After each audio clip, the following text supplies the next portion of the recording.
نحمده ونصلي على رسوله الكريم اما بعد فاعوذ بالله من الشيطان الرجيم بسم الله الرحمن الرحيم رب اشرح لي صدري ويسر لي امري واحلل عقدة من لساني يفقهوا قولي. الحديث الثامن عشر اتق الله حيثما كنت عن ابي ذر جندب بن جنادة وابی عبد الرحمن معاذ بن جبل رضی اللہ عنہما عن رسول اللہ صلی اللہ علیہ وسلم قال اتق اللہ حیثما کنت واتبع السیئة الحسنة تمحها وخالق الناس بخلق حسن. رواہ الترمذی. ابو ذر جندب بن جنادہ ابو عبد الرحمن معاذ بن جبل رضی اللہ عنہما بیان کرتے ہیں کہ رسول اللہ صلی اللہ علیہ وسلم نے فرمایا تم جہاں کہیں بھی موجود ہو اللہ سے ڈرتے رہو اور گناہ کے بعد نیکی کر لیا کرو، وہ نیکی اس گناہ کو مٹا دیتی ہے، اور لوگوں کے ساتھ اچھے اخلاق کا مظاہرہ کرو. اس حدیث کی عربی سنتے ہیں ہم. حدیث آپ نے سنی. حدیث دو صحابہ نے روایت کی گئی. ابو ذر رضی اللہ عنہ جن کا نام جندب بن جنادہ تھا، اور دوسرے ہیں معاذ بن جبل. یہ دونوں بیان کرتے ہیں کہ رسول اللہ صلی اللہ علیہ وسلم نے فرمایا تم جہاں کہیں بھی موجود ہو اللہ سے ڈرتے رہو اور گناہ کے بعد نیکی کر لیا کرو، وہ نیکی اس گناہ کو مٹا دیتی ہے، اور لوگوں کے ساتھ اچھے اخلاق کا مظاہرہ کرو. اس حدیث کو دیگر طرق کے ساتھ بھی روایت کیا گیا ہے. جب میں یہ کہتی ہوں کہ یہ حدیث اور طریقے سے بھی روایت ہوئی تو اس کا مطلب ہے کہ ایک اور صحابی نے ایک اور چین کے ساتھ بھی اس حدیث کو روایت کیا ہے، اور وہ حدیث حضرت عبداللہ ابن عمرو ابن العاص نے روایت کی. تو اس سے یہ پتہ چلتا ہے کہ کافی مشہور حدیث ہے.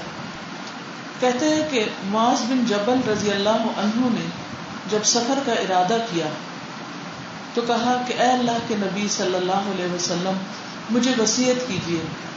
آپ نے فرمایا اللہ کی عبادت کرو اور اس کے ساتھ کسی کو شریک نہ ٹھہراؤ. انہوں نے کہا اے اللہ کے نبی کچھ اور کہیے. آپ نے فرمایا جب تم سے کوئی گناہ ہو جائے تو اس کے بعد کوئی نیکی کر لیا کرو.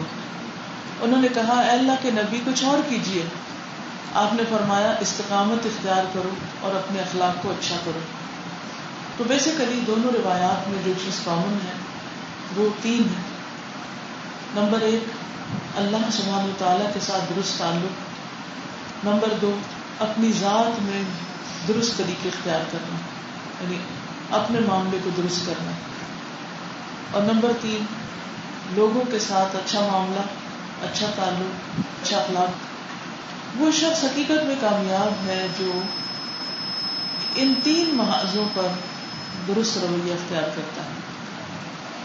اس کا معاملہ اللہ کے ساتھ بھی اچھا ہے، اس کا معاملہ بندوں کے ساتھ بھی اچھا ہے، اور وہ خود بھی کسی گلٹ کا شکار نہیں، یعنی وہ کسی گلٹ کے ساتھ زندگی بسر نہیں کر رہا ہے، بلکہ صدق کے دل کے ساتھ، سچی نیت کے ساتھ، اخلاص کے ساتھ اور عاجزی اور ہمبلنس کے ساتھ زندگی بسر کر رہا ہے. کہ جب اس سے کوئی غلطی ہو جاتی، کیونکہ انسان ہے اور انسان ہونے کے ناطے غلطیاں تو ہوں گی، تو ایسی صورت میں وہ اس غلطی کو قبول کر لیتا ہے، مان جاتا ہے. تو بیسیکلی ہمیں تین چیزیں ٹھیک کرنے کی ضرورت ہے. ایک اللہ کے ساتھ تعلق، ایک اپنی ذات کی اصلاح، اور ایک بندوں کے ساتھ اچھا معاملہ. اگر ان تین چیزوں میں سے کوئی ایک چیز بھی ہم لیک کر رہے ہیں تو معاملہ درست نہیں ہو سکتا. یعنی ہماری کامیابی جو ہے وہ رسک پر ہے، کیونکہ ان تین چیزوں کے بارے میں ہم سے سوال کیا گیا ہے. حقوق اللہ کے بارے میں، عبادات کے بارے میں، اللہ سے معاملے اور اللہ سے تعلق کے بارے میں، اور پھر بندوں کے ساتھ جو معاملہ اور تعلق اور ان کے ساتھ جس طرح ہم بہیو کرتے ہیں اس کے بارے میں، اور پھر خود اپنے بارے میں جان کر اس کی اصلاح کرنے کے بارے میں، اپنا محاسبہ، سیلف انالیسس، اپنی غلطیوں کو دیکھنا اور ان کی اصلاح کرنا. تو ہمیں گویا تین محاذوں پر کام کرنا ہے، اور ان تین پہ کام کرنے میں سب سے پرائرٹی پر نمبر 1 چیز اللہ کا تقویٰ. اللہ سے ڈرنا. کیونکہ نبی صلی اللہ علیہ وسلم نے کیا فرمایا؟ اتق اللہ حیث ما کنت، اللہ سے ڈرو جہاں بھی تم ہو.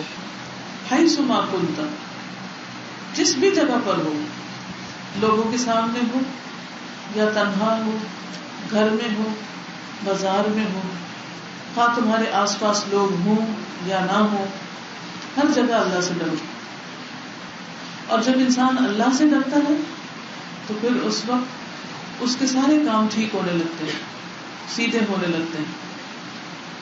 اور دوسری چیز یہ ہے کہ وَأَتْبِعِ السَّيِّئَةَ الْحَسَنَةَ تَمْحُهَا، برائی کو بھلائی سے بدل دو. گناہ ہو جائے اس کے بعد اچھا کام کر لو. تمحُوهَا، وہ نیکی اس برائی کو مٹا دے گی، وہ صاف چیز گندی چیز کو درست کر دے گی، صاف ستھرا کر دے گی. اور پھر خالق الناس بخلق حسن، لوگوں کے ساتھ معاملہ کرو اچھے اخلاق کے ساتھ.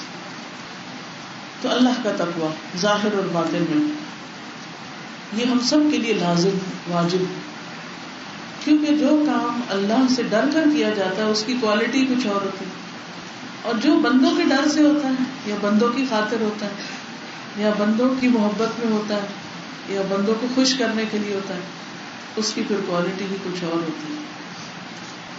اس لیے ہر کام اللہ کے لیے، یعنی اللہ کا تقوی ہمیں کیا سکھاتا ہے؟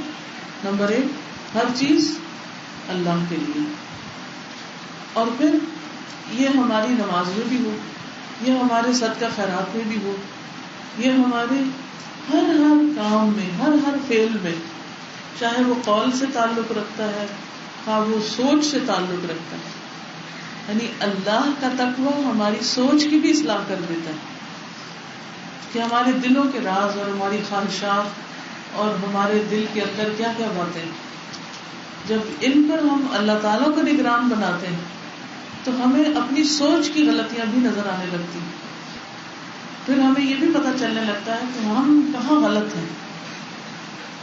اور اس کے لیے پھر انسان کو ساتھ ساتھ توبہ کرنی چاہیے. تقویٰ کا لفظی مطلب ہوتا ہے گناہ سے بچنا. یعنی جب انسان اللہ سے ڈرتا ہے تو فوراً غلطی چھوڑنے لگتا ہے، گناہ چھوڑنے لگتا ہے. جیسے انسان جب انسانوں سے ڈرتے ہیں تو پھر ان کی نافرمانی نہیں کرتے. جب یہ پتا ہو کہ کسی نے پوچھنا ہے، کسی نے پکڑنا ہے، کسی نے مارنا ہے، کوئی سزا دے گا، تو پھر ہم کیا کرتے ہیں؟ وہ کام ٹھیک سے کرتے ہیں. اگر آپ کو پتا ہو کہ دفتر دیر سے جانے سے تنخواہ کٹے گی، بغیر بتائے چھٹی کر لینے سے نمبر کٹ جائیں گے، تو پھر آپ کیا کرتے ہیں؟ کیا چیز آپ کو روکتی؟ وہ ڈر روکتا ہے، نقصان کا ڈر. پھر آپ غلط کام نہیں کرتے. ابو سعید خدری کہتے ہیں کہ ان کے پاس ایک آدمی آیا اور کہنے لگا کہ مجھے کوئی وصیت کر دیجیے. انہوں نے کہا کہ تم نے وہی کہا جو میں نے رسول اللہ صلی اللہ علیہ وسلم سے عرض کیا تھا. تو آپ نے فرمایا کہ میں تمہیں اللہ کے تقوی کی وصیت کرتا ہوں، کیونکہ وہ ہر چیز کی بنیاد ہے، جڑ ہے. اور جو شخص متقی ہو جاتا ہے پھر اس کا ہر کام ویسا ہوتا ہے جیسے ہونا چاہیے. اسی لیے تقوی جنت میں جانے کا ذریعہ ہے. جنت کامیابی کی جگہ ہے. تو ان المتقین فی جنات و نہر، متقی لوگ باغوں اور نہروں میں ہوں گے. اس سے یہ بھی پتہ چلتا ہے کہ جب انسان کو کہیں سے کچھ ملنے کا شوق لگ جائے یا یقین ہو جائے تو اس وقت بھی وہ پھر وہ کام خوشی خوشی کرنے لگتا ہے. تو تقویٰ میں جہاں ایک طرف ڈر پایا جاتا ہے وہاں دوسری طرف محبت بھی پائی جاتی ہے، کسی کام کے کرنے کا شوق بھی آتا ہے. اور اللہ کی محبت میں، جنت کی شوق میں انسان پھر اچھے کام کرنے لگتا ہے. تو جیسے دنیا میں اگر انسان کو پتا ہو کہ جو کام وہ کر رہا ہے اس پر اللہ تعالیٰ اس کو جزا دے گا تو اس کا وہ کام اور اچھا ہوتا ہے. جس دنیا میں انسانوں کے ساتھ معاملہ کرتے وقت ہمیں اگر پتا ہو کہ ہمیں شاباش ملے گی تو ہمارے کام کی کوالٹی اور ہمارے کام کی رفتار اور ہمارا شوق اور زیادہ بڑھ جاتا ہے. پھر اسی طرح اس میں یہ بات بھی آتی کہ جو متقی ہیں وہ صرف اللہ کے پیارے ہی نہیں، یہ صرف اللہ کی محبت اور اللہ کے ڈر سے ہی کام نہیں کرتے بلکہ اس کے ساتھ ساتھ انہیں نبی صلی اللہ علیہ وسلم کی رفاقت بھی نصیب ہوگی. وہ آپ کے قریب ترین ہوں گے. جس کا جتنا زیادہ تقویٰ ہوگا اس کو اتنی زیادہ آپ کے قریب جگہ ملے گی. مثلاً آپ دیکھیے کہ آج آپ یہاں پر آئیں تو آپ میں سے ہر ایک کی کیا خواہش ہوگی کہ ہم کہاں بیٹھ کے سنیں؟ اس کمرے کے اندر. اور خوش قسمت سمجھ رہے ہوں گے جو اپنے آپ کو یہاں پا رہے ہوں گے. یہ تو دنیا کا چھوٹا سا ایک معاملہ ہے اور تھوڑی دیر کی بات ہے. وہ کیا کوالٹی ہے کہ جس کی وجہ سے انسان کو اللہ کے قریب جنت میں گھر ملتا ہے. رب ابن لی عندک بیتا فی الجنہ. وہ کیا کوالٹی ہے کہ جس کی وجہ سے آپ کو نبی صلی اللہ علیہ وسلم کے قریب ترین جگہ ملے گی. یعنی قیامت کے دن وہ لوگ آپ کے قریب ترین ہوں گے. دنیا میں بھی آپ کے محبوب وہی لوگ ہیں جن کے اندر تقویٰ زیادہ ہے, جو اللہ سے ڈر کے کام کرتے ہیں, بندوں کے ڈر سے نہیں. بندوں کے ڈر سے کیا جانے والا کام کیسا کام ہوتا ہے؟ بندوں کے ڈر سے کیا جانے والا کام وقتی کام ہوتا ہے اور اس کے اندر کوئی روح نہیں ہوتی, اس کا کوئی نتیجہ نہیں ہوتا, بیکار قسم کا کام ہوتا ہے. یا اپنی ذات کے فائدے کے لیے کیا جانے والا کام, شہرت کی خاطر, شہرت حاصل کرنے کے لیے کہ میرا نام ہو, مجھے مان لیا جائے, اس کا بھی کچھ خاص اثر نہیں ہوتا, وہ محدود ہو جاتا ہے وہ کام. جب انسان اللہ سے ڈرتا ہے اور اللہ کی خاطر کوئی نیکی کرتا ہے تو یقین کریے 7 پردوں کے پیچھے بھی آپ نیکی کریں گے تو اس کے اثرات باہر جائیں گے. اور اگر آپ کے اندر تقویٰ نہیں اور ساری دنیا میں ڈنڈورا بھی آپ پیڑ دیں اپنی نیکی کا تو کوئی آپ کو نیک ماننے کو تیار نہیں ہوگا. آپ سوچئے آپ کن لوگوں کو نیک سمجھتے ہیں جو اپنے منہ سے یہ کہتے ہیں میں تو بہت ہی اچھی ہوں, لوگ مجھ سے بڑی محبت کرتے ہیں اور میرے چاہنے والوں کا دائرہ بہت وسیع ہے. ایسے لوگوں سے آپ محبت کریں گے؟ نہیں. بلکہ جتنی دفعہ کوئی یہ بات بولے گا نا کہ لوگ مجھ پر اعتماد کرتے ہیں, لوگ مجھے بہت چاہتے ہیں, لوگ میرے ساتھ بہت اچھے ہیں, میں ہی سب کی آنکھوں کا تارا ہوں, تو ہر جملہ آپ کا یہ بولا ہوا آپ کی قدر گھٹا دے گا, آپ کو نیچے لے جائے گا. تجربہ کر کے دیکھ لیجیے. کیونکہ جب کوئی یہ کہہ رہا ہوتا ہے تو آپ کیا سوچ رہے ہوتے ہیں, کوئی بتائے گا؟ جب کوئی شخص یہ کہہ رہا ہوتا ہے نہیں لوگ مجھ کو بڑا اعتماد کرتے ہیں, آپ کیا سوچ رہے ہوتے ہیں؟ جھوٹ بول کر اپنے آپ کو جسٹیفائی کر رہا ہے, اپنے منہ میاں مٹھو بن رہا ہے. کیا آپ ایسے شخص کو چاہیں گے؟ تو کس قدر سلی باتیں ہیں یہ, کس قدر حماقت کی باتیں کہ انسان اپنے منہ اپنی تعریف آپ کرنے لگے اور اپنے آپ کو پروجیکٹ کرنے لگے. ایسے شخص کی کوئی عزت نہیں ہوتی. عزت کس کی ہے اور سب سے زیادہ عزت کس کی ہے؟ ان اکرمکم عند اللہ اتقاکم. سب سے زیادہ عزت اس کی ہے جو سب سے زیادہ اللہ سے ڈرتا ہے. جو اللہ سے نہیں ڈرتا اور لوگوں کے ڈر سے چھپ کے کام کرتا ہے غلط, وہ 7 پردوں کے پیچھے چھپ کے غلط کام کرے, وہ کسی کو نہ بتائے کہ اس نے غلط کام کیا, لیکن اس کے اثرات ضرور باہر آ جائیں گے. آپ نے دیکھا کہ بعض اوقات چھت کے اوپر پانی کی ٹینکی بنائی جاتی ہے, اگر وہ کانکریٹ نہ لگائی جائے یا صحیح اس کی سیمنٹ نہ کیا جائے تو کچھ عرصے کے بعد کیا نتیجہ اس کا نکلتا ہے؟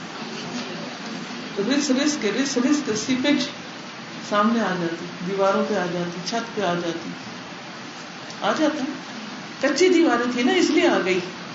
تو جس شخص کے اعمال کی بنیادیں کچی ہوتی ہیں, اللہ کا ڈر نہیں ہوتا, اللہ کی خاطر نہیں ہوتا, اخلاص نہیں ہوتا اس میں, تو اس کے اعمال کا بھی یہی حال ہے. اس کے اندر کی گندگی, اس کے دل کا بغض, اس کے اندر کی خیانت, وہ ساری رس رس رس رس کے باہر نکل آتی ہے. پھر کوئی بچا نہیں سکتا اس کو, کوئی نہیں بچا سکتا. یہ جو معاملہ اللہ کے ساتھ, کب تک کسی چیز کو چھپایا جا سکتا؟ نیکی کی اپنی ایک فریگرنس ہوتی ہے, ایک خوشبو ہوتی ہے. آپ اس کو جتنا مرضی کور کر کے رکھیں, کیا ہوگا؟ اس کی خوشبو نکل جائے گی. اور اسی طرح گندگی کی اپنی بدبو ہوتی ہے, آپ جتنا مرضی اس کو کور کریں وہ نکل ہی جائے گی. گندگی کا ٹرک ڈھکا ہوا بھی آپ کے پاس سے گزر جائے گا تو اسمیل کو روک سکتے ہیں, گھر میں آپ اپنے کوڑے دان کو جتنا مرضی بند کر کے رکھیں، جب اس کے قریب ہوتے ہیں تو اگر وہ گلا سڑا پڑا تو سوال پیدا نہیں ہوتا کہ وہ باہر نہ نظر آئے. اسی طرح اگر ہمارے اخلاق گلے سڑے ہیں، اگر ہمارے اندر گندگی ہے، اگر ہمارے اندر تقویٰ نہیں، خدا کا خوف نہیں، نیت درست نہیں، حسد ہے، بغض ہے، تو وہ گندگی اپنی اسمیل چھوڑنے سے قطعاً نہیں رہے گی. جو مرضی کر لے، جتنی چاہے لیپا پوتی کر لے، سارے گھر کی دیواروں پہ اپنے بینر لگا دیں کہ میں بہت اچھی ہوں، کوئی بھی نہیں دیکھے گا ان کو. وہ الٹا آپ کے خلاف جھوٹی گواہی بنے گی کہ آپ نے لوگوں کو مس لیڈ کیا. تو اس لیے ظاہر کی فکر نہ کیا کریں، فکر کیا کریں اندر کی. اندر ٹھیک ہوگا تو باہر خود ہی ٹھیک ہو جائے. جھوٹ بولیں گے، جھوٹی بات کریں گے، 10 پردوں میں لپیٹ کے کریں گے تو بھی کیا ہوگا؟ حدیث میں کیا ہوتا ہے جب کوئی جھوٹ بولتا ہے تو کیا ہوتا ہے؟ جھوٹ بولنے والے کے منہ کی بدبو سے فرشتہ اس سے کئی میل دور بھاگ جاتا ہے. ایسی نفرت کرتے ہیں اس سے، غلط بیان ہے، اور ہم اسے معمولی چیز سمجھتے ہیں، خود ہی خود اندر اندر جسٹیفائی کر لیتے ہیں اس کو کہ اتنا تو بولنا ہی پڑے گا، اس کے بغیر تو کام نہیں چلتا. بول لیں لیکن یاد رکھیے کہ اس کا نقصان تو ہے ہی ہے.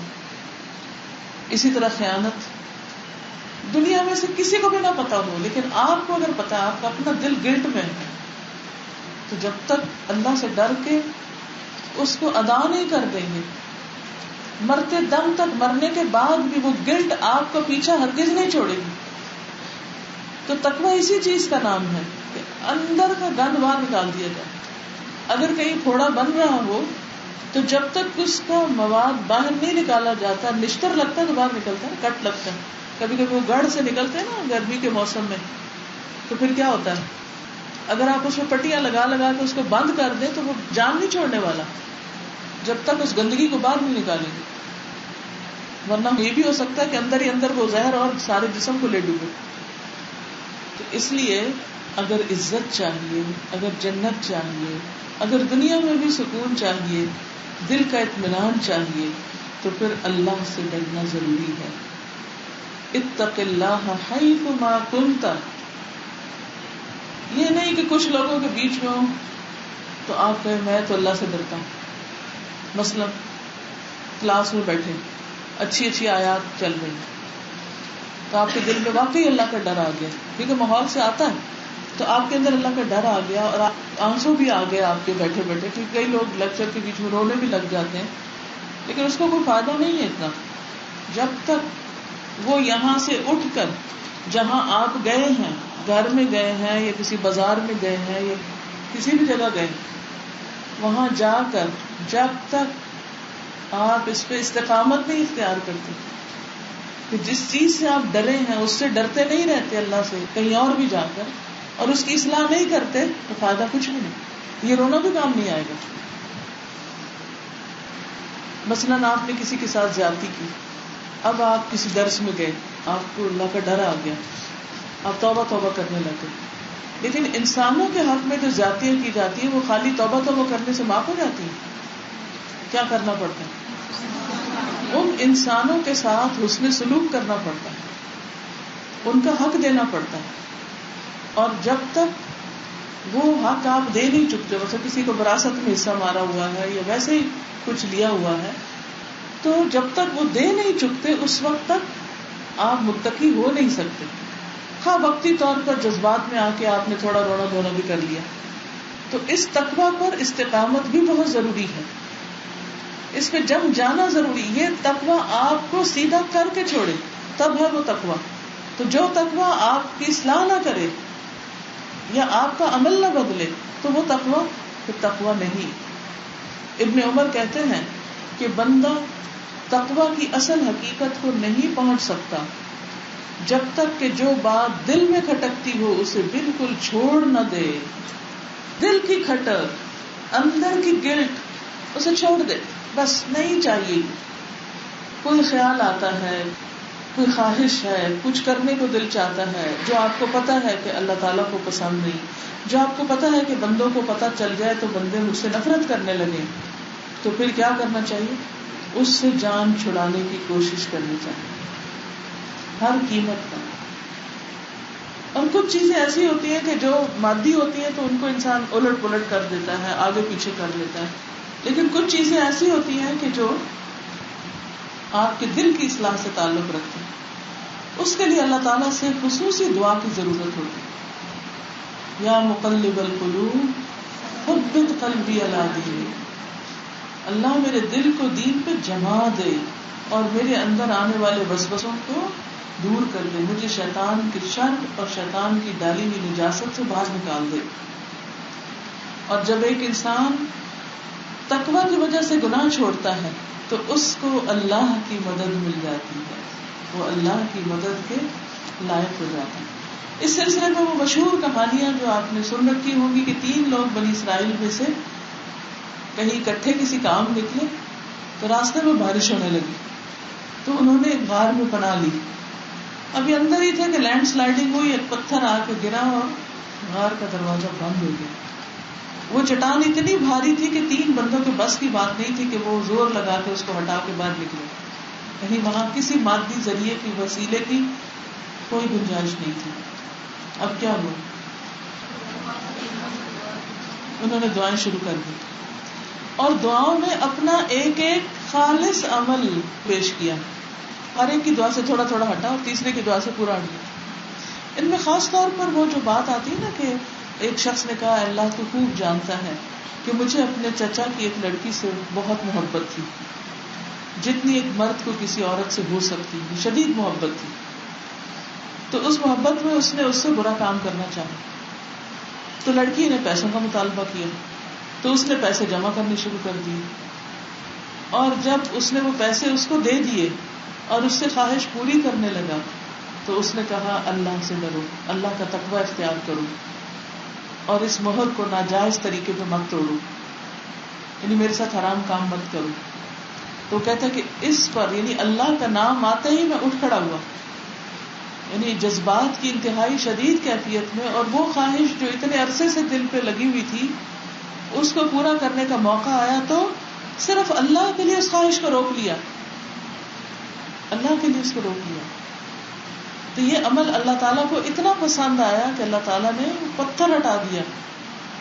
تو انسان کے اندر بعض اوقات ایسی خواہشات بھی جنم لے لیتی ہیں اور دل میں ایسے ایسے خیالات آنے لگتے ہیں کہ جن کے لیے انسان پریشان ہوتا ہے، ان کو کوئی وے آؤٹ نہیں ہوتا، کوئی سولوشن بھی نہیں ہوتا. تو ایسی صورت میں انسان کو اگر اللہ سے ڈر لگتا ہو تو وہ اس راستے کو ہی چھوڑ دے گا جہاں سے وہ کسی حرام میں پڑ سکتا ہے. وہ ایسے نہ فون میسج کرے گا، نہ وہ ایسی کوئی ملاقاتیں کرے گا، نہ وہ ایسی چیزوں کا ذکر کرے گا، نہ ایسی کسی گندی باتوں میں آئے گا. کیوں؟ کیا چیز اس کا ہاتھ روکتی ہے کہ وہ کوئی فضول ٹیکسٹ میسج نہ کرے؟ کیا چیز روکتی ہے کہ وہ کسی ایسی غلط جگہ پر نہ جائے؟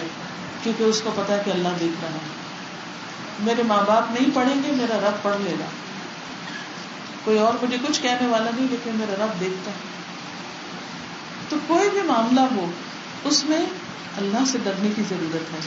حیث ما کنت، کہیں بھی ہو، مشرق میں ہو، مغرب میں ہو، امریکہ میں ہو، پاکستان میں ہو، گھر میں ہو، بازار میں، کہیں بھی ہو، اللہ سے ڈرو. کچھ لوگ کیا کرتے ہیں اپنے ملک میں یا سعودی عرب جاتے ہیں تو کیسے لباس پہن لیتے ہیں؟ فل ابایا. اور جب امریکہ جاتے ہیں تو کیا کرتے ہیں؟ یہ صرف پاکستانی قوم کی حالت نہیں، ہر مسلمان قوم کے اندر یا ملک کے اندر اس قسم کی مثالیں موجود ہیں. مجھے اکثر ڈفرینٹ ایئر لائنز پر سفر کرنے کا اتفاق ہوا ہے. جب ان کے ملک سے چلتے ہیں تو لباس اور ہوتے ہیں، جب اترتے ہیں تو لباس اور ہوتے ہیں.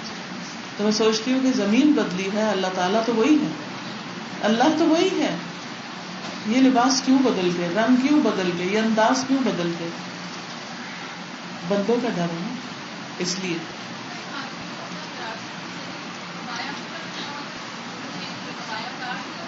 وہ کہہ رہی کہ خاتون تھی جنہوں نے کراچی میں عبایا، نقاب، ہر چیز لیا ہوا تھا. جب لاہور ایئرپورٹ پہ اتری تو انہوں نے سب کچھ اتار دیا. تو انہوں نے ان سے پوچھا کہ آپ نے ایسا کیوں کیا؟ تو انہوں نے کہا کہ کراچی میں میرے سسر وغیرہ ہیں وہ بہت مائنڈ کرتے ہیں, لیکن لاہور میرے ماں باپ مجھے کچھ نہیں کہتے. تو واقعی کچھ لوگ ایسا پردہ بھی کرتے ہیں کہ جہاں کسی دیندار بندے کو دیکھا وہاں جلدی جلدی منہ کور کرنے لگ گئے یا اپنے آپ کو چھپانے لگ گئے. جہاں کسی دنیا دارانہ مجلس میں گئے تو اللہ کا ڈر پیچھے گئے. تو کیا اللہ نہیں دیکھتا؟ الم یعلم بان اللہ یرا, کیا اس کو نہیں پتا کہ اللہ دیکھ رہا؟ تو اس لیے اتق اللہ حیث ما کنت, اللہ سے ڈرو جہاں بھی ہو. پھر اسی طرح جو شخص تقوی اختیار کرتا ہے تو اللہ سبحانہ وتعالی اس کی مدد کرتا ہے کہ وہ بندوں کے حقوق ادا کر سکے.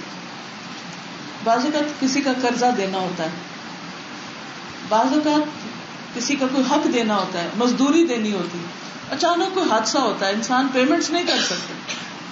جیسے آپ نے دیکھا ہوگا کہ بعض اوقات ایک دم بزنس بیٹھ جاتا ہے اور لوگوں کی سیلریز ڈیو ہوتی, اب وہ دے نہیں پا رہا, بندہ ہے ہی ہاتھ میں کچھ نہیں, اب کیا کرے؟ سچویشن سوچیے, اگر آپ کا چھوٹا سا بزنس ہے, ویسے آپ نے کوئی بوتیک ہی کھولی ہوئی ہے اور 4 درزی رکھے ہوئے ہیں اور انہوں نے کام کر دیا اور آپ نے پیمنٹ کرنی کتنے, وہ خدا نہ خواستہ اس دکان کو آگ لگ جاتی ہے اور آپ کے ہاتھ میں کچھ بھی نہیں ہے اور آپ نہیں دے پا رہے, اب کیا کریں؟ ایسے سخت سے سخت مواقع میں بھی جو بندہ اللہ سے ڈرتے ہوئے اللہ سے مدد مانگے گا کہ اللہ دیکھ میں نے آج تک حق پورا ادا کیا, میں آئندہ بھی کروں گا, تو میری مدد کر, اللہ سبحانہ وتعالیٰ اس کے لیے غیب کے خزانوں سے رستے کھول دیں گے اور اس کے لیے راہیں ہموار ہو جائیں گی. لیکن جو شخص اللہ سے نہیں ڈرتا اور لوگوں کو ستاتا ہے اور لوگوں کے ساتھ برا معاملہ کرتا ہے, تو کیا اللہ نہیں دیکھتا؟ کس کی مدد کا وعدہ کیا گیا ہے؟ اللہ کس بندے کی مدد میں ہوتا ہے؟ جو بندوں کے لیے آسانیاں پیدا کرتا ہے یا بندوں کے لیے مشکلات پیدا کرتا ہے؟ پھر جب عملی زندگی آتی ہے, جب لوگوں کے ساتھ معاملے کا وقت آتا ہے, تو پھر ہم کیا کرتے ہیں پریکٹیکلی؟ کسی سے اختلاف ہو جائے, کسی سے ناراضگی ہو جائے, کبھی ایسا تو نہیں گھر میں کیا کہ جیسے بہن کے ساتھ کوئی لڑائی ہوئی تو اٹھا کے اس کی کاپی بستروں کے نیچے چھپا دی, تنگ کرنے کے لیے, کیا ڈھونڈتی پھر؟ ایسی حرکتیں ہوتی ہیں نا, مزہ چکھانے کے لیے. کیا اس وقت ہم بھول جاتے ہیں کہ اللہ دیکھ رہے ہیں, اللہ کو سب پتا ہے؟ ہم لوگوں کے سامنے 100 بہانے کر سکتے ہیں لیکن اپنے آپ سے نہیں بچ سکتے, اللہ کی پکڑ سے نہیں بچ سکتے. تو جو یہ چاہتا ہے کہ اللہ اس کی مدد کرے, اسے کیا کرنا چاہیے؟ بندوں کی مدد کرنا شروع کر دے, اس کے راستے آسان ہو جائیں گے. اور اس کے برعکس جو شخص اکیلے میں اللہ سے نہیں ڈرتا, کیونکہ بعض معاملے کسی کو نہیں پتہ ہوتے, صرف آپ کو پتہ ہوتا. تو نبی صلی اللہ علیہ وسلم نے فرمایا, میں ان لوگوں کو جانتا ہوں جو قیامت کے دن تہامہ کے پہاڑوں کے برابر نیکیاں لے کر آئیں گے, بڑے بڑے نیک کام کیے ہوں گے, لیکن اللہ تعالیٰ ان کو اس غبار کی طرح کر دے گا جو اڑ جاتا ہے. ساری نیکیاں آندھی کی طرح اڑ جائیں گی. صوبان نے عرض کیا, اے اللہ کے رسول صلی اللہ علیہ وسلم, ان لوگوں کا ہم سے حال بیان کر دیجئے اور کھول کر بیان کیجئے تاکہ ہم لا علمی سے ان لوگوں میں نہ ہو جائیں, کہ ہم نہیں ان میں سے ہونا چاہتے جن کی نیکیاں ساری ختم ہو جائیں. آپ نے فرمایا, وہ لوگ تمہارے بھائیوں میں سے ہیں, تمہاری قوم میں سے, اور رات کو اسی طرح عبادت کریں گے جیسے تم عبادت کرتے ہو, لیکن وہ لوگ جب اکیلے ہوں گے تو حرام کاموں کا ارتکاب کریں گے, یعنی لوگوں کو بتائے بغیر غلط کاموں کا ارتکاب کریں گے. ایسے لوگ ہاں بڑی بڑی نیکیاں لے کر جائیں, ان کی وہ نیکیاں بھی برباد ہو جائیں گی. تو تقویٰ اس چیز کا نام نہیں کہ انسان ایک طرف بڑے بڑے نیک کام کر لے اور دوسری طرف پھر بھی چھپ چھپا کے خیانت کرے, غیبت کرے, حرام کام کرے, کسی بھی قسم کا حرام, چاہے وہ جان سے کرنے والا, جسم سے کرنے والا کوئی حرام کام ہو جیسے زنا وغیرہ, چاہے وہ کھانے پینے سے متعلق ہو کہ لوگوں کے سامنے تو حلال کھائے لیکن تنہائی میں حرام بھی کھا جائے, چاہے وہ مال سے متعلق ہو, روپے پیسے سے متعلق ہو, کسی بھی معاملے سے. تو تقویٰ کی کیا سمجھ آ رہی ہے کہ بس صرف اللہ سے ڈرنا, جب کوئی بھی نہ ہو اس وقت بھی ڈرنا, کیونکہ لوگوں کی نظریں ہمیں بہت سی چیزوں سے روک دیتی ہیں نا. ہمیں یہ ہوتا کہ بھائی لوگوں کو پتہ چل جائے گا تو پھر کیا کریں گے, نہیں لوگوں کو نہ پتا چلے.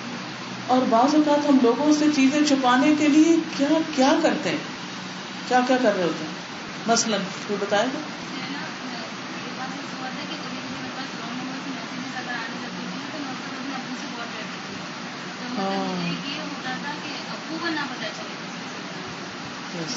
اب یہ دیکھیے کہ کون سے کام ہیں, آپ خود ہی لسٹ بنا لیجیے, ان کی دل میں بنا لیجیے, کاپی بنا لیجیے, کہ جن کے بارے میں آپ کہتے ہیں کہ ابو کو نہ پتا چلے, میرے ہسبینڈ کو نہ پتا چلے, میرے بچوں کو نہ پتا چلے. وہ کون سے کام؟ سوچیں گے, غور کریں گے, تدبر کریں گے, ڈیپتھ میں جائیں گے تو خود ہی ڈیٹیکٹ کر لیں گے, خود ہی ڈھونڈ لیں گے, چل جائیں گے. تو اسی طرح کچھ چیزیں ہم صرف امی ابو گھر والے نہیں, لوگوں کے ڈر سے بھی چھپاتے ہیں, باہر کے معاشرے کے. وہ کون سی چیزیں ہو سکتی؟ ہاں برا حال ہے, میگزین جیسے پڑے ہیں, ہاں, لیکن اگر کسی ایسے کا پتہ چل رہا ہے کہ اس نے آنا ہے جو چیز کو آبجیکٹ کر سکتے ہیں, وہ سب چیزیں غائب, چھپا لیں. گھر صاف. مثلاً گھر میں ایسی چیزیں ہیں کہ جو دین کے لحاظ سے ٹھیک نہیں, ایسے میگزین جو فحش قسم کے ہیں, یا کمپیوٹر پہ ایسی موویز یا ایسی ننگی چیزیں دیکھنا. تو جب گھر میں کوئی ایسا شخص آ رہا ہو جس کے بارے میں یہ پتا ہو کہ وہ پسند نہیں کرتا اس کو, تو پھر کیا کرتے ہیں؟ ساری چیزیں پردے کے پیچھے چلی گئی, کیونکہ اللہ سے نہیں ڈرتے, لوگوں سے ڈرتے ہیں. دیکھیے جو شخص اللہ سے ڈرتا ہے نا, اس کی زندگی کھلی کتاب کی طرح ہوتی ہے, اس کو بہت پاسورڈ لگانے کی ضرورت نہیں ہوتی, کیونکہ اس کو پتا ہے وہ اللہ سے ڈرتا ہے, وہ صحیح کام کرتا ہے, اور وہ سب کچھ اللہ کے سامنے ہے, اور that's it. کچھ چھپتا نہیں, چھپاتا نہیں, کیونکہ گناہ وہی ہے جس کو آپ چھپانے کی کوشش کرتے ہیں لوگوں سے, کہ لوگوں کو نہ پتا چل جائے. اگر لوگوں کو پتا چل گیا تو پتہ نہیں کیا ہوگا, بےزتی ہو جائے گی. ہاں, ہم نماز کس کے سامنے پڑھتے ہیں اور پھر کیسی پڑھتے ہیں؟ اکیلے میں جلدی استغفر اللہ استغفر اللہ, جتنی دفعہ بھی کرے استغفر اللہ کم, کیونکہ دھوکہ ہے اللہ کے ساتھ, اور یہ منافقین کی علامت ہوتی ہے کہ اللہ کو دھوکہ دیتے.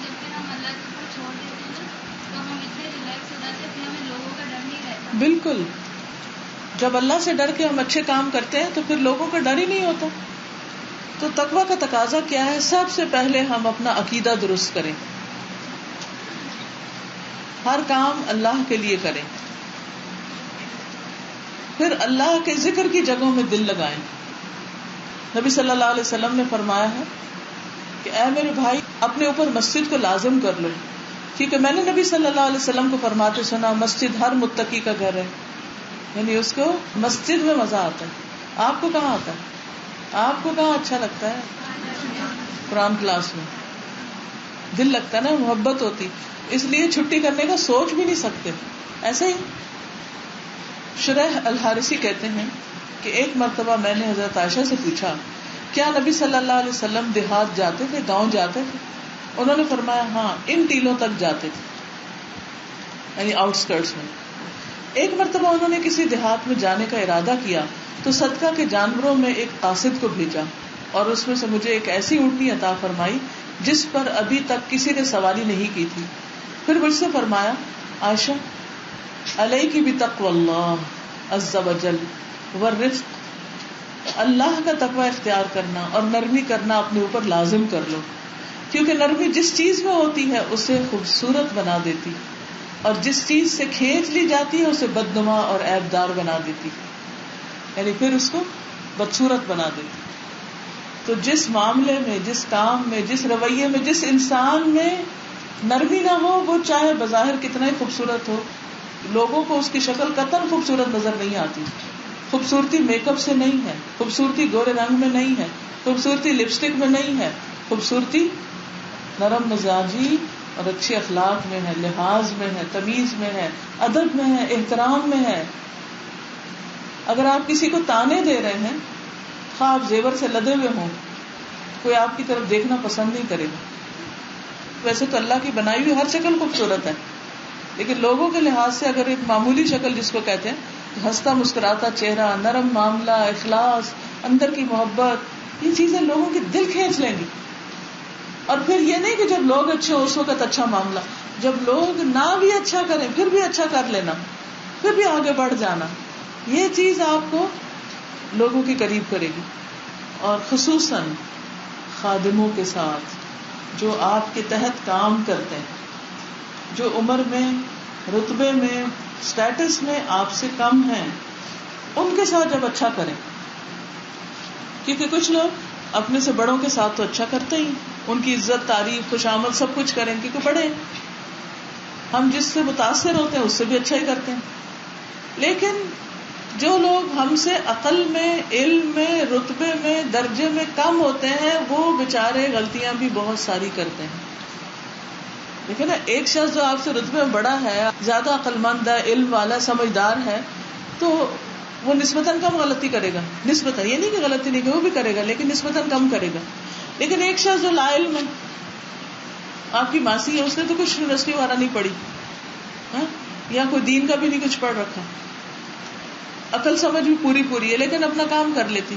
اب وہ کام کرتے ہوئے کبھی بات نہیں سنے گی، کبھی کچھ غلطی کرے گی، کبھی کچھ گرا دے گی. میں کسی جگہ گئی اور وہ نئی جگہ تھی میرے لیے، تو جو صفائی کرنے والی عورت تھی، میں اس کے ذہنی لیول کو نہیں جانتی، تو میں نے بیٹے سے کہا کہ جاؤ اس کے لیے کچھ چیزیں خرید لاؤ تاکہ یہ ذرا صحیح صفائی کر سکے. تو اس کو لیکوڈ لا کر دیا، وہ جو فلور شائننگ کے لیے ہوتا ہے اور کلیننگ کے لیے. اس نے ایک ہی دن میں پوری بوٹل ختم کر دی. بیٹا میرا ظاہر ہے کہ وہ اپسیٹ ہو کہتے کہ یہ تو ایک ہی دن میں ساری ختم کر دی. تو میں نے کہا کہ وہ تمہارے جتنی سمجھدار نہیں ہے، اس لیے میں ہنس دی. آگے سے کچھ کرنے کی ضرورت نہیں، کیونکہ اس کی سمجھ اتنی. اس نے سمجھا روز ایک بوتل ڈال دی، حالانکہ ایک ڈھکن بھی کافی تھا سارے گھر کے لیے. تو اب اگر آپ یہ سمجھ لیں کہ اس کی سمجھ کم ہے اس لیے ایسے اس نے کیا، تو آپ اپنا غصہ بھی کنٹرول کر لیں گے، اپنا نقصان بھی برداشت کر لیں گے، اور اپنا اخلاق بھی درست رکھیں گے. لیکن اگر آپ یہ نقطہ بھول گئے کہ وہ علم میں، سمجھ میں، عقل میں کم ہے، اسی لیے تو وہ آپ سے کم ہے، اللہ نے آپ کو اس سے بڑا رتبہ دیا ہے دنیاوی اعتبار سے، تو اس بڑے رتبے کا یہ ذمہ ہے کہ وہ اپنے سے چھوٹے کے ساتھ اچھا سلوک کرے، کیونکہ وہ چھوٹا ہے اور وہ غلطی کرتا ہے چھوٹا ہونے کی وجہ سے. لیکن اس وقت ہم اپنے بڑے ہونے کا کیا فائدہ اٹھاتے ہیں کہ ہمیں تو پوری اتھارٹی مل گئی، ہم جس کی جی چاہے جب چاہے بے عزتی کر دیں. اس کی اجازت ہے ہمیں؟ قطعاً اجازت نہیں. تو ہر بندے سے معاملہ کرتے وقت اپنے آپ کو نہیں دیکھا کریں کہ آپ کون ہیں. آپ تو جو ہیں سو ہیں، یہ دیکھا کریں جو سامنے والا ہے وہ کون ہے. یاد رہے، نبی صلی اللہ علیہ وسلم کی سنت یہی ہے، وہ سامنے والے کو دیکھ کے معاملہ کرتے تھے.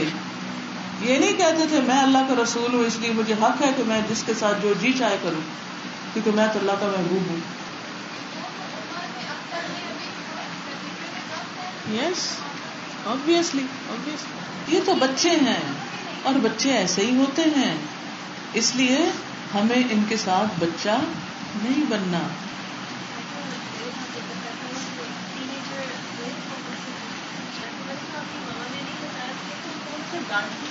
بتاتی نہیں. اور یہ حقیقت ہے کہ بچے ماں باپ سے سوال کیوں نہیں کر پاتے؟ ڈر کی وجہ سے. یہ ڈانٹ دیں گے، یہ نہیں سنیں گے، یہ ماریں گے، یہ برداشت نہیں کر پائیں گے. اور اگر ان کو پتا ہو ماں کچھ نہیں کہتی تو سب سے پہلے ماں کو آ کے بتائیں گے. اور آپ اس چیز کو اتنا انجوائے کریں گے اگر بچے آپ پر یوں اعتماد کریں اور بڑی سے بڑی غلطی آ کے آپ کو بتائیں. میں نے اپنے بیٹے کو 2-3 دفعہ رات کے وقت گاڑی نکالنے سے منع کیا. میں نے کہا کہ رات کو اجازت نہیں تمہیں باہر نکلنے کی. تو ایک دن اس کا کوئی دوست آیا تو اس نے کہا مجھے چھوڑ دو. تو مجھے اس نے ٹیکسٹ کر دیا کہ میرے سونے کا وقت تھا، ٹیکسٹ کر دیا کہ میں دوست کو چھوڑنے جا رہا ہوں. اتنے میں راستے میں گاڑی کا ایکسیڈنٹ ہو گیا، گاڑی گڑھے میں جا گئی. شکر ہے نہر کے اندر نہیں گری، اللہ نے بہت بچا لیا. ساتھ کی گاڑی سے ایکسیڈنٹ نہیں ہوا، آگے سے ٹکر نہیں، کچھ نہیں. کافی پھر وہ لمبا چوڑا پروسیجر، پولیس کو بلایا گیا اور کئی چیزیں جو ہوتی ہیں ایکسیڈنٹ کے بعد. رات کو 1 بجے گھر آیا، میرا ہی دروازہ نوک کیا، اندر آیا. میں نے نہیں اس وقت کچھ پوچھا کیونکہ نہ میں اپنی نیند خراب کرنا چاہتی تھی نہ اس کی. صبح نماز کے بعد ہماری عادت ہے ہم نماز کے فوراً بعد اکٹھے بیٹھتے ہیں. نماز کے بعد میرے پاس آیا تو میں نے پوچھا رات دیر سے کیوں آیا تھا؟ کہا کہ کچھ ہو گیا تھا. میں نے کہا کیا ہوا تھا؟ اس نے اطمینان کے ساتھ ساری ڈیٹیل مجھے بتا دی کہ یہ ہوا. اور میں نے صرف انا للہ کہا اور ایک لفظ میں بھی ڈانٹا نہیں، کیونکہ جو ہونے والی چیز ہے وہ ہو چکی تھی. اور اس وقت اس نے بتایا کہ وہ دوست بھی گاڑی میں بیٹھا ہوا تھا، اور اس دوست نے جب اپنی والدہ کو فون کیا کہ میں جس کے ساتھ آ رہا ہوں یا جس گاڑی میں آ رہا ہوں اس گاڑی کا ایکسیڈنٹ ہو گیا، تو کہتے ہیں اس کی ماں نے شور مچا دیا، ایک پینک ہی کریٹ کر دی، اور جو عام طور پہ مائیں ہنگامہ کرتی ہیں. اس میں بتانا یہ مقصود نہیں کہ میری کوئی خاص تعریف کی ضرورت ہے، یہ کچھ بتانا یہ مقصود ہے کہ بڑے سے بڑے حادثے کے موقع پر آپ کو یہ دیکھنا کہ اب اس کو ڈیل کیسے کرنا ہے. جو ہو گیا وہ ہو گیا، وہ واپس نہیں آ سکتا. اور اس سے آئندہ کے لیے کیا سبق لینے. اس نے خود ہی سبق نکال لیا کہ ایسا نہیں کرنا مجھے، اب ایسا نہیں کرنا اور ایسا نہیں کرنا. وہ باتیں جو ہم 10 دفعہ بتاتے ہیں اور بعض اوقات بچے نہیں سمجھتے، وہ جب تک غلطی کر نہ لیں، تجربہ کر نہ لیں، اس وقت تک وہ سیکھتے نہیں ہیں. اور جب وہ غلطی کر لیتے ہیں تو اس وقت ہم بجائے اس کے کہ ان کو خود اس سے سیکھنے دیں، ہم ان کے سر پہ ڈنڈے مارنا شروع کر دیتے ہیں، جس سے ان کی عقل لے لیتے ہیں اور وہ سیکھ نہیں پاتے. تو یہ کچھ چیزیں جو ہمارے چھوٹے بچے ہوں، ہمارے ساتھی ہوں، سب آرڈینیٹس ہوں، کوئی بھی ہوں، جب وہ غلطی کر رہے ہوں، کر چکے ہوں، تو اس کو بڑے حوصلے اور صبر کے ساتھ لینے کی ضرورت ہوتی ہے. اس وقت چیخ پکار فائدہ نہیں دیتی. میرے ہسبینڈ آرمی میں ہے، تو وہ اس سے بیٹھ کے بات کر رہے تھے، تو انہوں نے شیئر کیا کہ جب انڈکشن ہوتی ہے آرمی میں، تو جو سپاہی جو ہے سولجرز، وہ جب انڈکٹ ہو کے آتے ہیں تو ہر باکس آف لائف سے آتے ہیں، اور اس میں وہ ایسے بھی لوگ ہوتے ہیں بعض دفعہ کے جو بالکل ان پڑھ جاہل ہوتے ہیں، جن کو کچھ پتا نہیں ہوتا کیا کرنا ہے، بیسکس کا نہیں پتا ہوتا. تو ابھی آفیسر جو ہے ان کی ٹریننگ کرتے ہیں. اب اس میں جو آفیسرس ہیں ان کی بھی 2 کیٹیگریز بن جاتی ہیں.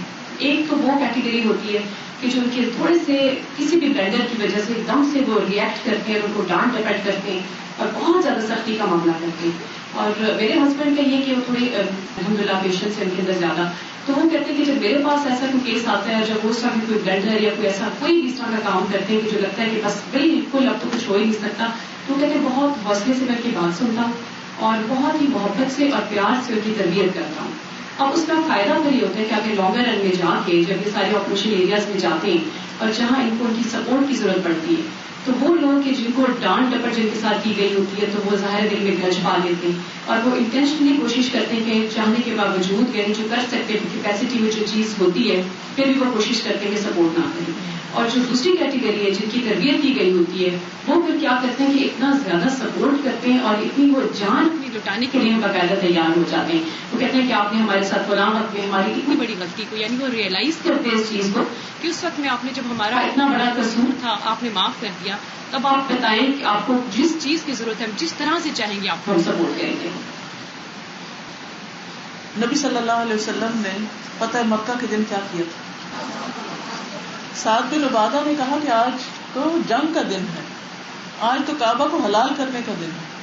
تو نبی صلی اللہ علیہ وسلم کو بتایا گیا کہ آپ نے جھنڈا ان کے ہاتھ سے لے کر ان کے بیٹے کو دے دیا کہ نہیں، آج تو رحمت کا دن ہے، آج تو معاف کرنے کا دن ہے. تو اس سے کیا پتہ چلتا ہے کہ ہمارا دین ہمیں کیا سکھاتا ہے؟ معاف کرنا، درگزر کرنا، اعتماد میں لینا، تاکہ جو اپنا نہیں وہ بھی اپنا بن جائے، نہ کہ جو اپنا ہے وہ بھی غیر ہو جائے. تو اسی لیے اس میں ہم دیکھتے ہیں کہ تقویٰ کا معاملہ صرف یہ نہیں ہے کہ انسان اللہ سے ڈر کے صرف اپنی ذات کا کوئی گناہ دور کر دے، وہ لوگوں سے معاملہ کرتے وقت بھی ہو. اور پھر اس کے بعد یہ ہے کہ انسان خادموں کے ساتھ اچھا سلوک کرے، جانوروں کے ساتھ اچھا معاملہ کرے جو بے زبان ہیں. خادم تو پھر کسی وقت بول پڑیں گے، لیکن جانور تو نہیں بولتے، وہ اپنا حق کہاں سے لیں گے؟ وہ اللہ سے فریاد کریں گے. پھر اسی طرح عدل کرنا، کیونکہ عدل کرنے والے تقویٰ کے قریب ہوتے ہیں. اعدلوا هو اقرب للتقویٰ. صلہ رحمی کرنا، اتقوا اللہ وصلوا ارحامکم. احسان کرنا، جیسے طلاق کے موقع پر. اب طلاق کا موقع ایک تو میاں بیوی کے درمیان طلاق ہوتی ہے، اور ایک کسی بھی 2 بندوں کے درمیان کوئی بزنس کا اشتراک ہے یا کسی بھی چیز کا، تو اس میں بھی جدائی اور علیحدگی ایک طلاق ہی کی قسم ہوتی ہے. تو اس موقع پر کیا کرنا چاہیے؟ یہاں کیسے تقویٰ کا اظہار کرنا چاہیے؟ قرآن مجید میں آتا ہے وَإِن طَلَّقْتُمُوهُنَّ مِن قَبْلِ أَن تَمَسُّوهُنَّ وَقَدْ فَرَضْتُمْ لَهُنَّ فَرِيضَةً فَنِصْفُ مَا فَرَضْتُمْ إِلَّا أَن يَعْفُونَ او یعفو الذی بیدہ عقدۃ النکاح وان تعفوا هو اقرب للتقوی. اور اگر انہیں ہاتھ لگانے سے پیشتر طلاق دے دو مگر ان کا حق مہر مقرر ہو چکا ہو تو طے شدہ حق مہر کا نصف ادا کرنا ہوگا، چاہے وہ ملینز ہو. ہاتھ بھی نہیں لگایا بیوی کو تب بھی دینا ہوگا کیونکہ نام جو لگ گیا تھا اس کا. الا یہ کہ وہ عورتیں از خود معاف کر دیں یا وہ مرد جس کے اختیار میں عقد نکاح ہے فراخ دلی سے کام لے، یعنی شوہر معاف کر دے. اور اگر تم درگزر کرو، مردوں کو کہا جا رہا ہے تم درگزر کرو تو یہ تقوی سے قریب تر. تو انتعفوا هو اقرب للتقوی، غلطیوں کو معاف کرنا تقوی کی علامت. اسی طرح وعدے پورے کرنا، اسی طرح خوشحالی اور تنگ دستی میں خرچ کرنا، یہ بھی تقوی کی علامت ہے. اللہ تعالیٰ کے احکامات کو پسند کرتے ہوئے احسن کام کرنا، پھر حق کی تصدیق کرنا. والذی جاء بالصدق وصدق به اولئک هم المتقون، وہ شخص جو سچی بات لایا اور جس نے اس کی تصدیق کی یہی لوگ متقی ہیں. یعنی صدیقین جو ہیں وہ متقی بھی ہیں.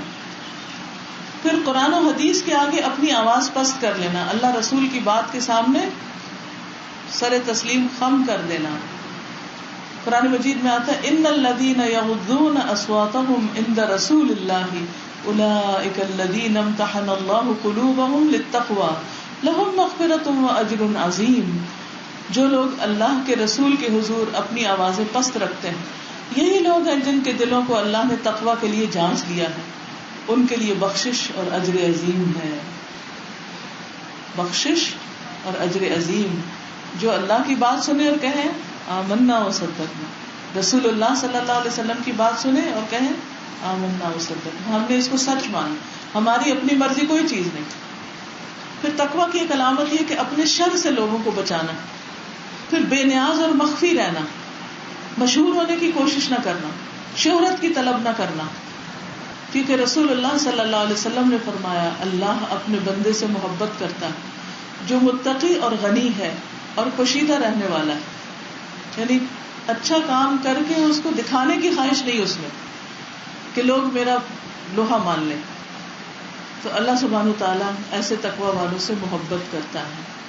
اور پھر یہ بھی ضروری ہے تقوی اختیار کرنے کے لیے کہ جن کے اندر تقوی ہے ان سے دوستی کی جائے تاکہ ہمارے اندر بھی تقوی آئے. پھر لباس میں تقوی. لباس میں تقوی کیا ہوتا ہے؟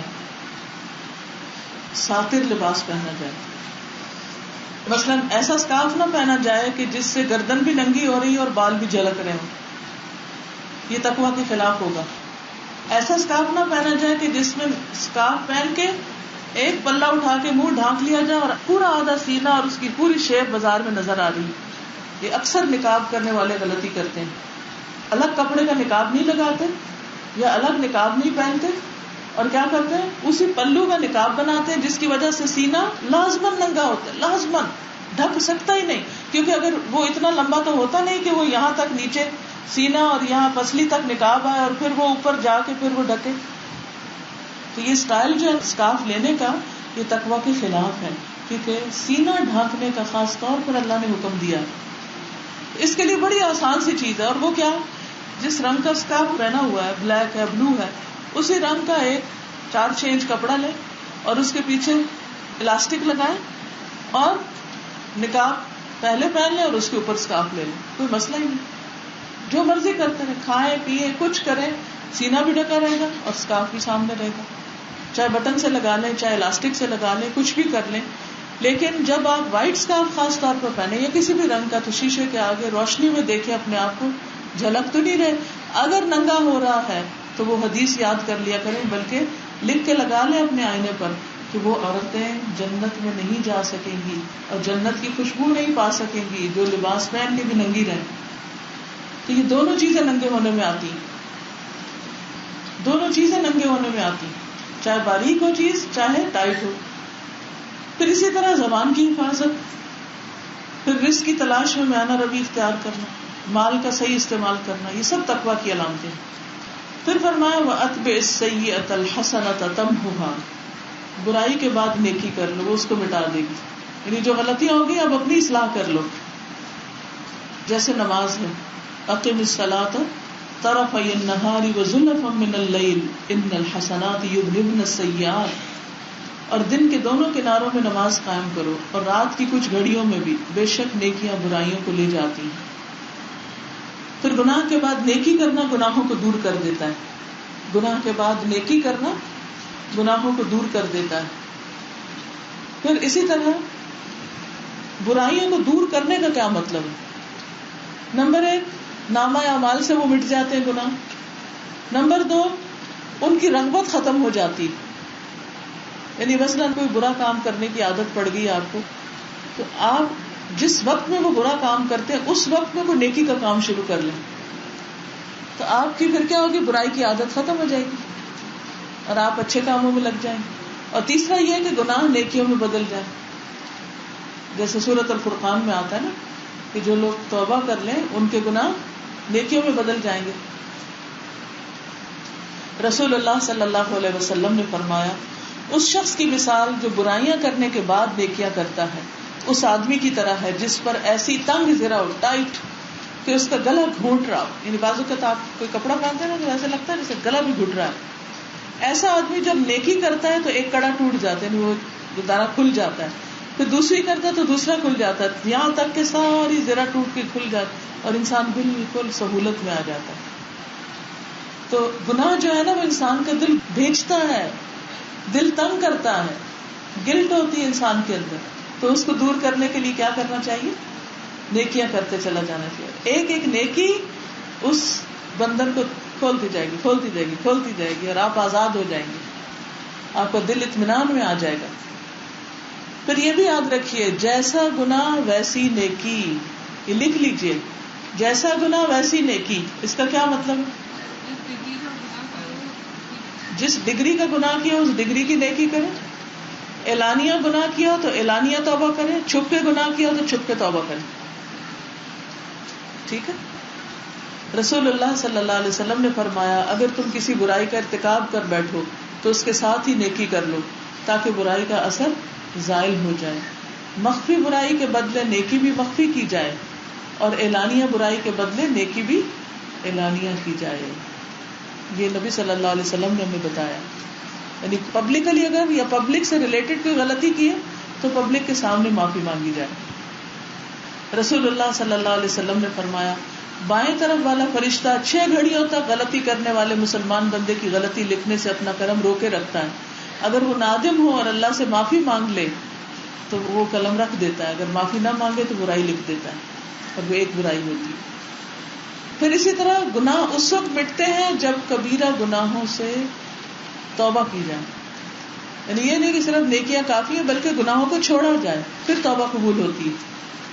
آئندہ زندگی میں عہد کیا جائے کہ ہم پھر نہیں غلط کریں گے، پھر نیک لوگوں کے ساتھ رہنے کی کوشش کی جائے۔ جیسے 99 لوگوں کا قاتل جو تھا وہ نیک لوگوں کی ملاقات کے لیے جا رہا تھا تو اس کی راستے میں ڈیتھ ہو گئی اور اس کی بخشش ہو گئی۔ تو نیکی کی مجلس میں جانا، نیک لوگوں سے ملاقات کرنا، یہ اتنے بڑے فائدے کی چیز ہے، کبھی سوچا آپ نے؟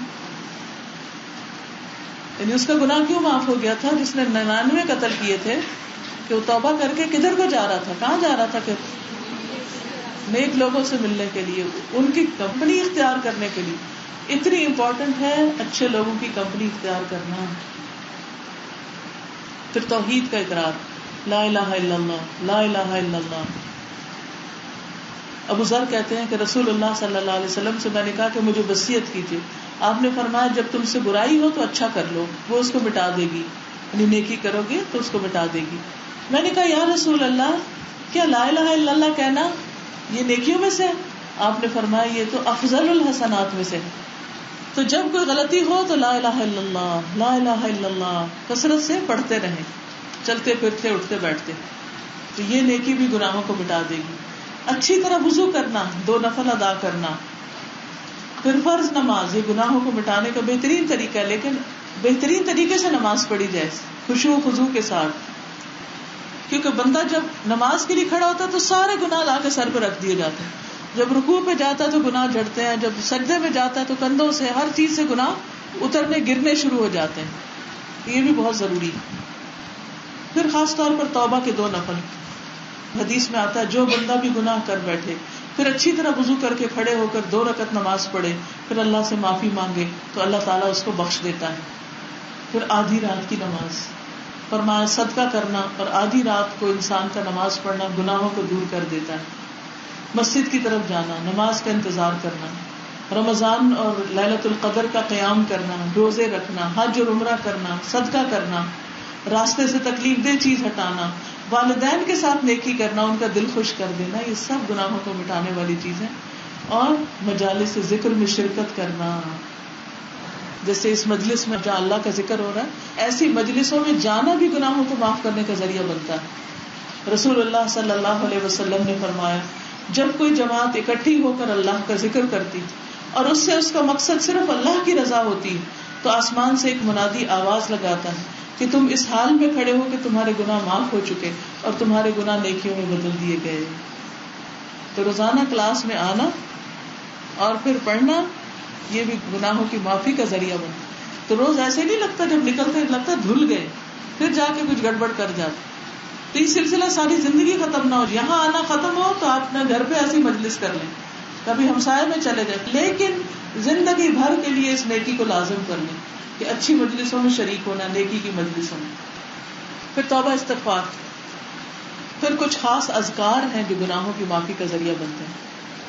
جو آدمی یہ کہتا ہے لا الہ الا اللہ واللہ اکبر والحمد للہ وسبحان اللہ ولا حول ولا قوۃ الا باللہ, تو یہ جملہ پڑھنا جو ہے یہ پچھلے گناہوں کی معافی کا ذریعہ بنتا ہے.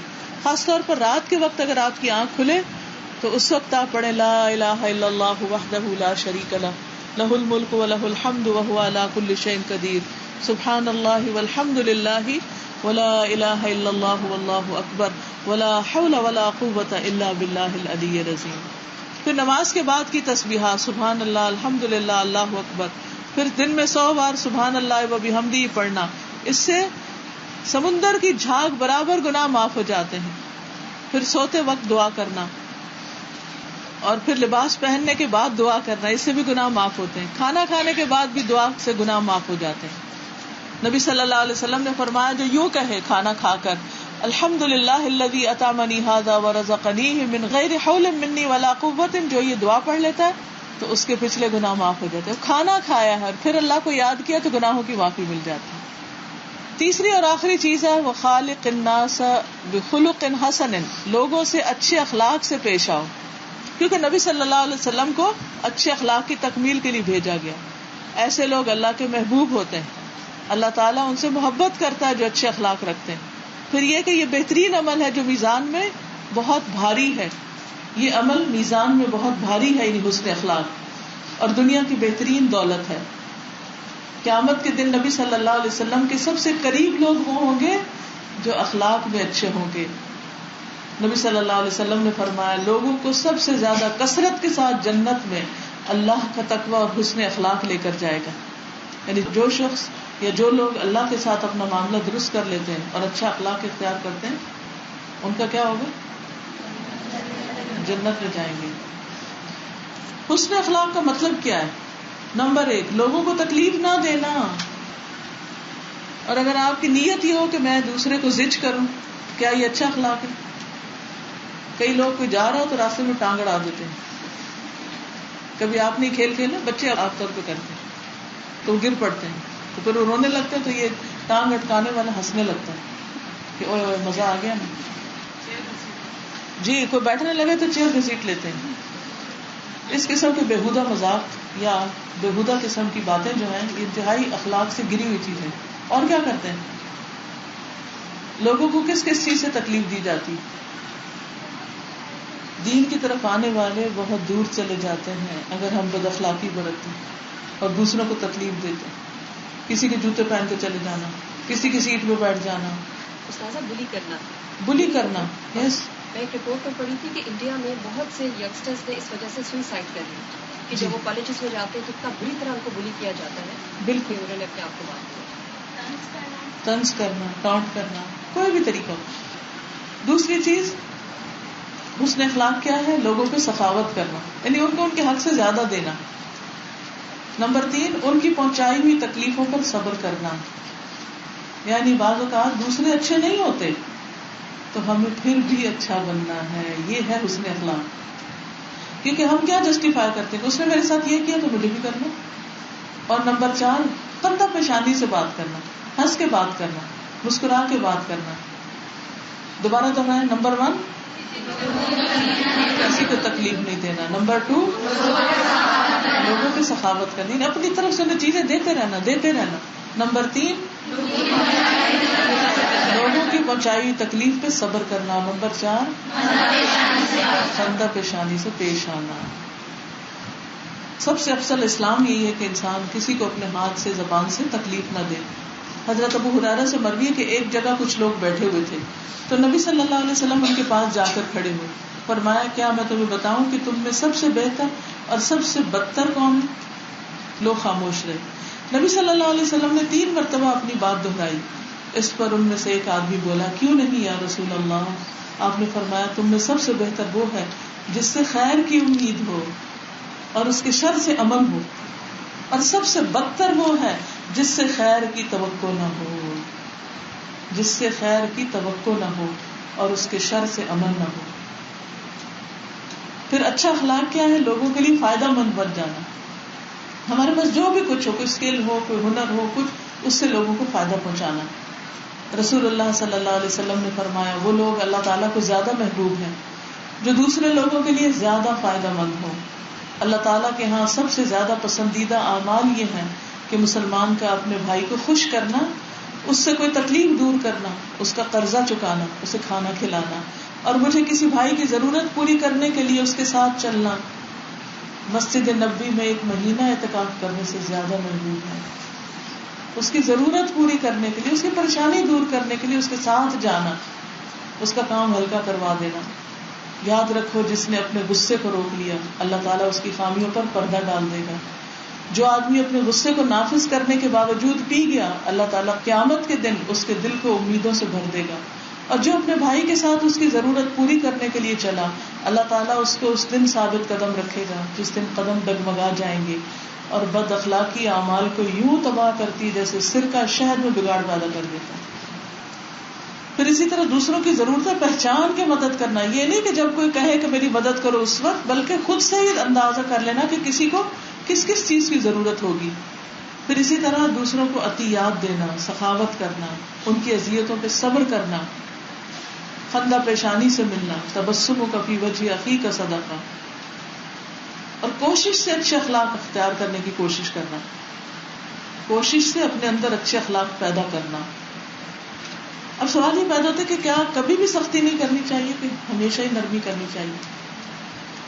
اللہ سبحانہ و تعالیٰ ہر چیز میں نرمی کو پسند کرتے ہیں, لیکن بعض اوقات کسی پر اس کے فائدے کے لیے سختی بد اخلاقی نہیں ہوتی. جیسے ڈاکٹر مریض کے ساتھ کیا کرتا ہے جب ٹیکا لگاتا ہے یا خون لیتا ہے, کیا کرتا ہے؟ تکلیف پہنچاتا ہے نا. ابھی کہ کتنا بد اخلاق ہے ڈاکٹر, کہیں گے نہیں, کیونکہ وہ آپ کے بڑے فائدے کے لیے کر رہا ہے. اسی طرح تعلیم کی غرض سے.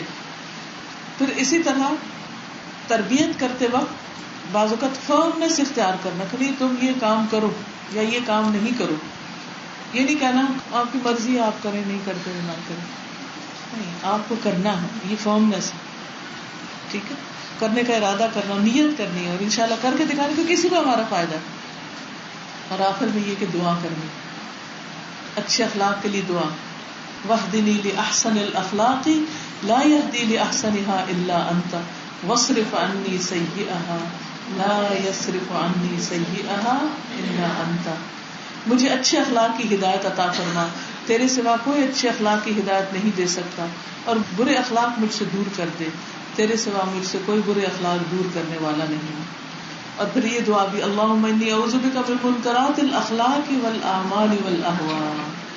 نبی صلی اللہ علیہ وسلم یہ دعا پڑھا کرتے تھے, اے اللہ میں تجھ سے برے اخلاق, برے اعمال اور بری خواہشات سے پناہ مانگتا ہوں, کیونکہ بعض خواہشات انسان کو لے ڈوبتی, کیونکہ خواہش نفس کے مقابلے میں انسان بہت کمزور اور ڈھیلا پڑ جاتا ہے. تو اس لیے اللہ تعالیٰ سے دعا کرنی چاہیے کہ اللہ تعالیٰ ہمیں اپنی رحمتوں میں رکھے اور برے اخلاق سے بچائے. جیسے آج بات ہو رہی تھی کہ پرومس بھی دکھانی ہے, ظاہر وہ بھی ضروری ہوتی ہے, لیکن یہ مسلسل ہم نے آج کے لیکچر میں سنا اور مسلسل ہم پڑھتے آ رہے ہیں آدمی کی خندہ بشانی سے بات کرنا، اخلاق سے بات کرنا، تو یہ بڑی فائن سی لائن ہے. اس کو سمجھنے کی ضرورت ہے کہ ہمیں کام بھی کروانا ہے، ہمیں ڈسپلن بھی رکھنا ہے، فارمنس بھی رکھنی ہے، لیکن مسکراتے ہوئے کرنا نا. مثلا جیسے ہم کہیں ڈیوٹی پہ کھڑے ہیں، ہمیں لوگوں کو بٹھانا ہے، ایک طریقہ ہے کہ اور ایک طریقہ آپ بتائیں تشریف رکھیں یہاں بیٹھیں، ان شاء اللہ میں آپ کی جگہ بتاؤں گی. کام تو دونوں طریقوں سے ہو جائے گا. یہ نبی قسم کی سیرت سے انشاءاللہ سیکھنا ہے. دوسری چیز تو آپ نے کہا تھوڑا سا اس کی وضاحت اگر کریں مزید کہ جیسے یہ تھا کہ جب اعلانیہ گناہ ہو یا اعلانیہ غلط بات ہو تو اعلانیہ اس کو پھر نیکی کرنا. مثلا اگر میں یہاں بیٹھ کے کسی کو بلا وجہ ڈانٹ دوں تو مجھے سب کے سامنے معافی مانگنی چاہیے.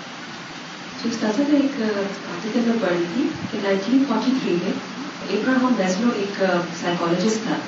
اس نے اپنی ایک تھیسس لکھا جس میں اس نے بتایا کہ انسان کی 5 قسم کی ضروریات ہوتی ہیں، ہائرارکی آف نیڈس. اور اس میں اس نے وہ لکھا کہ سب سے پہلی جو نیڈ ہے وہ انسان کی اس کی سوشل نیڈس ہے، پھر اس کے ساتھ اس کی سائیکولوجیکل نیڈس ہے، پھر اس کے ساتھ اس کی سیکیورٹی نیڈس ہے. جب یہ 3 نیڈس اس کی پوری ہو جاتی ہیں تو پھر اس کے بعد اس کی اسٹیم نیڈ آتی ہے جس میں کچھ نہ کچھ اپنی ذات کی طرف متوجہ ہونا شروع ہو جاتا ہے. اور پھر جب اس سے بھی گزر جاتا ہے تو پھر اس کی جو آخری نیڈ ہے سیلف ایکچولائزیشن ہے جس میں اس کا کنسرن اپنی ذات کی طرف رہتا ہے. اس بات کی اس کو بالکل یہ پرواہ نہیں ہوتی کہ لوگ اس کے بارے میں کیا اوپینین رکھتے ہیں. ہمارا سارا فوکس اس بات پر ہوتا ہے کہ لوگ مجھے اچھا سمجھے، لوگوں کی نظر میں پاپولر ہو جائے جی، اور ہر ایک کی آنکھ کا دائرہ پہنچے. جیسے کچھ استاذہ نے کہا تو یہ چیزیں ہمیں ہمارا دین تقریباً 1400 سال پہلے ہمارے دین میں رسول اللہ صلی اللہ علیہ وسلم نے سب کچھ بتا دیا. صرف یہ ہے کہ یہ جو ایسی چیزیں آپ لوگ اس کو بہت زیادہ سمجھتے کہ دیکھیے انہوں نے کتنی زبردست 5 لیولز بتائے ہیں، جبکہ سب کچھ ہمارے دین میں موجود ہے. جزاکم اللہ خیر. اللہ تعالیٰ سب کو، مینجمنٹ کرنے والوں کو، آنے والوں کو اور تکلیف اٹھا کے بیٹھنے والوں سب کو اجر عظیم عطا فرمائے اور ہماری اس مجلس سے برکت ڈالے اور ہمارے حال کی اصلاح کرے. وآخر دعوانا الحمد للہ رب العالمین. سبحانک اللہم وبحمدک اشہد ان لا الہ الا انت استغفرک واتوب الیک. السلام علیکم ورحمۃ اللہ وبرکاتہ.